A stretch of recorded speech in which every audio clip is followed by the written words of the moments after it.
I built an entire business for my girlfriend. Then she slept with my best friend and told me, "You're too boring to keep a woman like me." So I quietly shut down the company, wiped out her brand, and started seeing her sister. My name is Jason. I am 32 and I work as a product manager for a mid-sized fintech company based in Tampa, Florida. My schedule is predictable and heavy on long planning cycles, so I am used to thinking in quarters and years instead of days. I own a 3-bedroom house in a suburb about 20 minutes outside the city. Financially, I am stable, but not flashy. My girlfriend was Laura. She is 29, and we were together for 3 years. We did not share a mortgage, but she moved into my house about a year into the relationship, and we split utilities while I covered the mortgage because my income was higher. Laura worked as a freelance graphic designer when we met, mostly doing branding packages and social media visuals for small lifestyle startups around South Florida. She was talented but inconsistent with money. Some months were strong, others barely covered her expenses. She always said she did not want to design for other people forever. She wanted something that carried her name. About a year and a half ago, she started talking about launching her own skincare line. At first, it sounded like a normal side project. She had ideas about clean ingredients and minimalist packaging that would appeal to the beach-heavy Florida market. I treated it like any early-stage product concept. I asked about margins, supply chain, customer acquisition cost. She rolled her eyes at that. She said I was overthinking it, and that real entrepreneurs moved on instinct. Still, I believed in her drive. I helped her register the company under her name. I built the website myself over weekends. I used my savings to front the first manufacturing run because she did not have the capital. I handled contracts with suppliers since my job already involved negotiations. Officially, it was her brand. Unofficially, I built the operational backbone. The business actually started working. Within 8 months, she was making more than her freelance work ever brought in. She stopped taking client design jobs and started introducing herself as a founder. At dinners with friends, she would joke that I was her unpaid assistant. It got laughs. I did not push back because I assumed it was harmless. Looking back, that was the first mistake. The first shift in Laura happened slowly, so I cannot point to a single day where she changed. It was more like watching someone adjust their posture over months until you realize they are standing differently.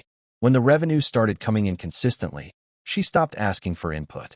In the beginning, we had weekly check-ins at the kitchen table. I would show her spreadsheets. We talked about customer retention and inventory turnover. After she quit freelance work, those conversations stopped. She said meetings felt corporate, and she wanted to keep things creative. She also started spending more. At first, it made sense. Better product photography, influencer gifting, a part-time assistant to handle customer emails. Then it drifted into things that were less directly tied to growth. A new car lease because founders should not drive something basic. Designer outfits for networking events in Miami. A PR consultant on a 3-month contract that did not produce measurable returns. I did not block her from making those decisions. The company was legally hers. I had set it up that way intentionally because I wanted her to feel ownership. My involvement was informal. I had admin access to everything because I built it, but on paper I was just the boyfriend who helped. The tone in our relationship shifted too. She started correcting me in front of people. If someone complimented the website, she would say she guided the entire vision and I just implemented it. If someone asked how she scaled so fast, she would laugh and say she had to teach me to think bigger. The jokes stopped feeling harmless. They were always framed as playful, but there was an edge. Once at a dinner with my friends, she said that ambition is attractive and some people are comfortable being safe. She did not look at me when she said it, but she did not need to. I addressed it the same night. I told her privately that I did not appreciate being minimized publicly. She said I was being sensitive and that confident men do not need constant credit. I did not escalate. I just said I would not sit through that again. That was the first boundary I set. It did not hold for long. Around that time, my best friend Mark started being around more often. We have known each other since college. He works in real estate development in Orlando and comes to Tampa a few times a month for meetings. He is louder than I am, more social. The kind of guy who walks into a room and immediately starts telling stories. Laura liked that energy. At first, I thought it was harmless. She said Mark understood hustle because he dealt with big deals and investors. I did not feel threatened. I have never been insecure about my friends interacting with my partner. What I did notice was how often she compared us. If Mark talked about a risky property acquisition, she would glance at me and say that some people are just wired to take big swings. If I pointed out potential downsides, she would smirk and say that is why I work in corporate. One weekend, Mark stayed over because he had early meetings. The three of us went out to dinner, and Laura drank more than usual. She spent most of the night debating business with him. At one point, she said she could see herself expanding to national retail within a year if she had the right partner. I asked what that meant. She said she meant business partner. The look she gave me said something else. That same night, after Mark went to the guest room, I told her directly that the dynamic was off. I was not accusing her of anything physical. I was pointing out the pattern, the comparisons, the public jabs, the subtle alignment with him over me. She said I was imagining competition because I was threatened. She told me I was too structured and that women like her need stimulation. That word stuck. I told her clearly that if she wanted a different kind of man, she should say it instead of performing it. She laughed and said I was overanalyzing again. I did not argue. I went to bed and decided I would observe, not react. I have learned in product strategy that data beats emotion. If there was something real happening, it would surface. It surfaced faster than I expected. The data surfaced in a way I did not expect because I was not looking for it in a dramatic way. I was updating the back end of the website late one Tuesday night. Laura had been out at what she called a networking mixer in Miami. Mark texted earlier that day saying he happened to be in the area for a site visit. I was not checking her phone. I was not following her location. What happened was simpler. Our business email was still synced to my laptop because I handled supplier communication. Around midnight, a hotel confirmation came through. It was addressed to Laura. 2 guests. 1 king bed. Downtown Miami. I stared at it longer than I want to admit. The booking time was 7:42 p.m. That was about an hour after she said the mixer started. I did not call her immediately. I checked the company calendar. No scheduled brand event the next morning. No retail meeting. Nothing that required an overnight stay. At 1:15 a.m. she texted that she might stay with a girlfriend in Brickell because it was late and she had wine. I replied that was fine and went back to the laptop. I called the hotel directly. I asked to confirm a reservation under her name. They would not give details, but they confirmed it was active. I did not drive to Miami. I did not create a scene. I went to bed. When she came home the next afternoon, she acted normal. She said the event was productive. I asked directly if she stayed at a hotel. She froze for half a second. Then she said yes, but alone, because she needed quiet to think about expansion strategy. I told her I saw the 2-guest reservation. She did not deny it after that. She shifted instead. She said I was making a big deal out of nothing. That adults can share space without it meaning betrayal. That I was too rigid to understand fluid connections. I asked one question. Was it Mark? She did not answer with words. The silence was enough. Then she said the sentence that ended the relationship in my head. She told me I was too boring to keep a woman like her. The interesting part is not that she cheated. It is what I did next. I did not yell.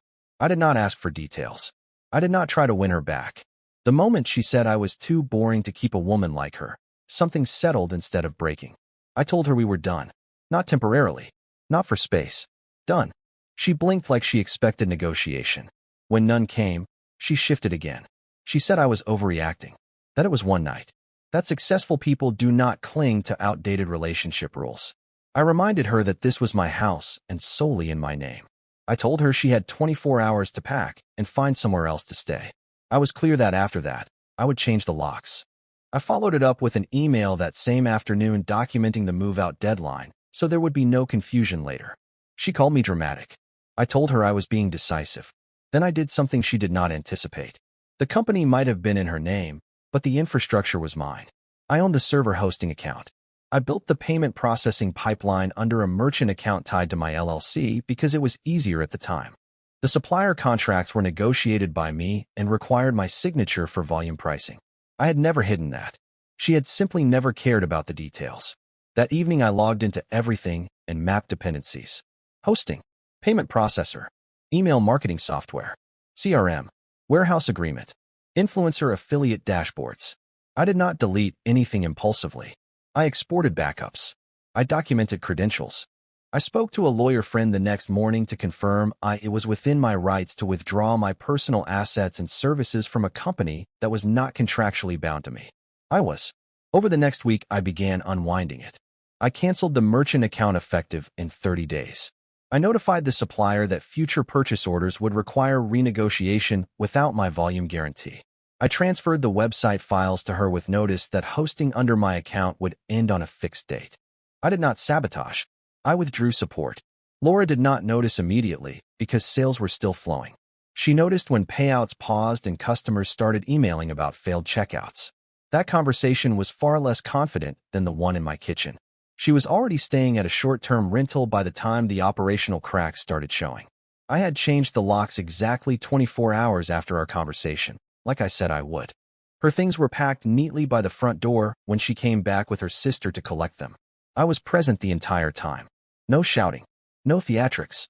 3 days later she called. Her tone was different. Less sharp. More controlled. She said payments were not processing and customers were complaining in the comments. She asked if something was wrong with the site. I told her nothing was wrong. I had sent written notice that the merchant account attached to my LLC would be terminated on a fixed date. That date had arrived. She said I could not just pull support like that. I reminded her that I was never an employee or contractor.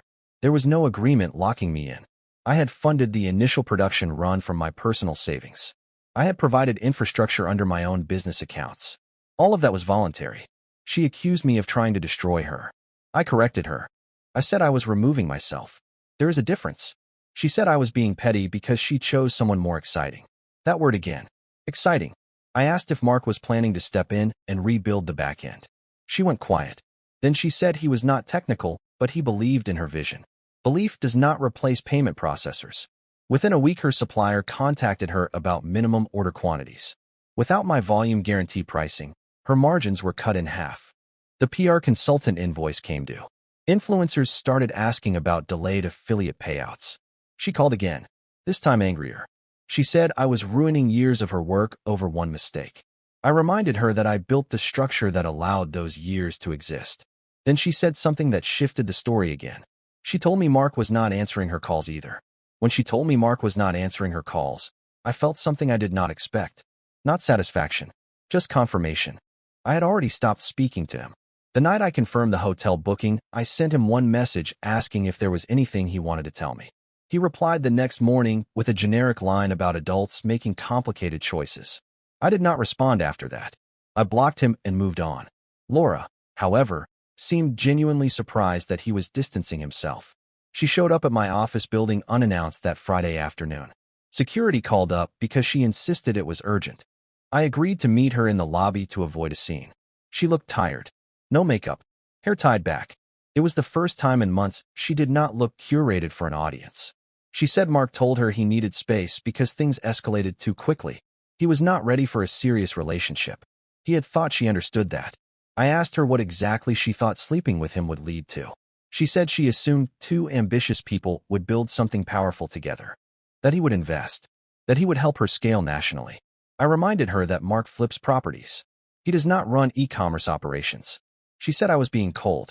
I said I was being accurate. Then she asked if I could temporarily reconnect the payment processor while she figured things out. Just for a few weeks. She said the brand reputation was at risk. That customers were complaining publicly. I told her no. Not because I wanted revenge, but because reattaching my LLC to her liabilities after a betrayal would be irresponsible. If chargebacks spiked or suppliers went unpaid, it would trace back to me. She said I was proving her point.